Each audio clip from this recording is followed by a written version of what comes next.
members and attenders fear doing anything because it will ruffle feathers or something. So I'm here because the classic Quakerly problem of should we discuss it and think about it and try to come to consensus and take 15 years doing so, or should we actually get something done? And I think that difference in personality sometimes creates a lot of conflict in our meeting. The meeting has had conflict after conflict after conflict, and each one of them has seemed like this huge crisis. And it seemed as if, if only we could resolve this, maybe we could settle down. But no, there was another crisis after that and another crisis after that.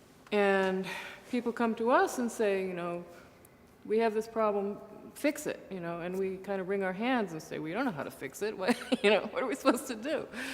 So, and there have been a lot of less than helpful responses to conflict, including some of mine.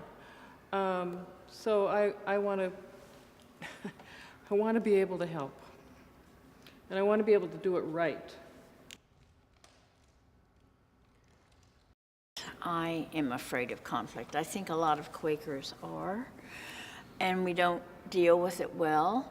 And I don't think it's getting the guy to go away as much as we're afraid this guy is going to go away, and that we bend over backwards. We have to be nice and engulf this person and spending hours with this and not really solving anything.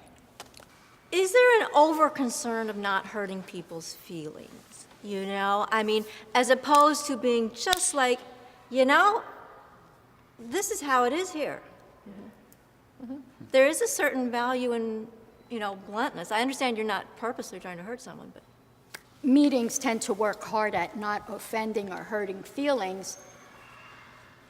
We turn and we do offend and hurt the feelings of others, but very badly, and maybe more so than we would have if we had said to the person, that is not our process, that is not the way we do things here. We have a certain structure, we have a certain way. There's a way of looking at dispositions with respect to conflict that when you understand it, you might know yourself better, and you might recognize in other people certain behaviors. Along this axis, we're going to talk about people being assertive. These are people, in other words, who are rather meek or not prepared to go ahead and these are people who are quite the opposite. And this measures cooperativeness, all right? Someone who is highly assertive and yet not very cooperative. Not that I know anyone in my life like that, but that person is stubborn or insistent or competitive or my way or the highway, right? So we'll call this person competitive. Someone who is highly assertive and highly cooperative is a collaborationist. Someone who is not assertive and not cooperative is this person, right? Avoidance, denial, not going to make a big deal out of this. He's an avoider. Someone who is highly cooperative but has no strong assertive qualities will accommodate. Whatever you say is fine. If you're upset about something, fine, we'll do it your way. I'm not going to, okay? So this person is an accommodator.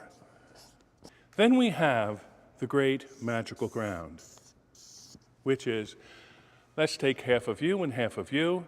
Now you're equally dissatisfied, and that's going to be the outcome, right? The person who compromises So this is a compromiser.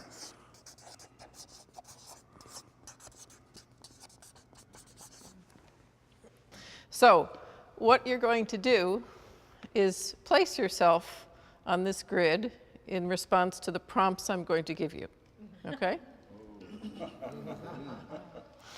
So the first thing is I want you to place yourself on the grid based on how you as an individual respond to conflict in your family of origin. How you respond when there's a conflict at Thanksgiving, not that that ever happens. So go ahead and move to where you feel, you could think of a specific event. There's no right or wrong here. Yeah, interesting distribution. Yeah, okay. How do you respond to conflict in an intimate relationship? Whether it's a marriage, your best friend from forever, maybe that's the same person. How do you respond to conflict in an intimate relationship? Do you think we'll get close at all? Is this one that people want edited out?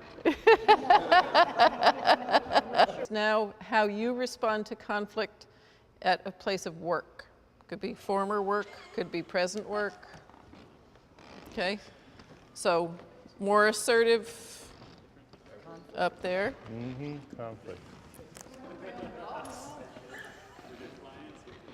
So then, the last one is how you respond to conflict in your monthly meeting.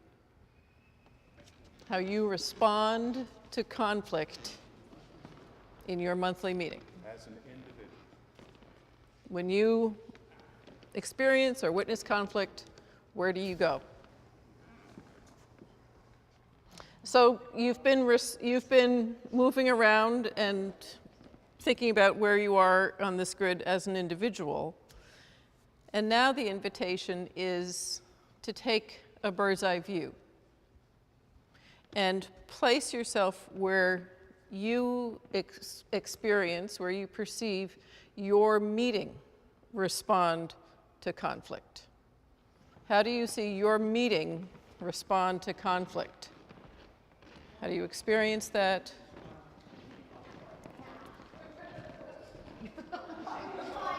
Yeah.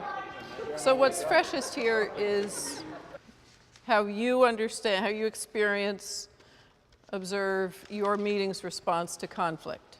When we were talking in our small groups about communication and that kind of thing, somebody used the word about stuck. And that's what it is in our meeting. People are stuck and not moving and can't move. Some people seem to like conflict, thriving on conflict. And other people are very reticent, so that causes more conflict. What is the mindset that results in we're not going to deal with this right now? You know, I really think it is that people go into this protective attitude of we can't open up that can of worms because there's not enough time and not enough energy.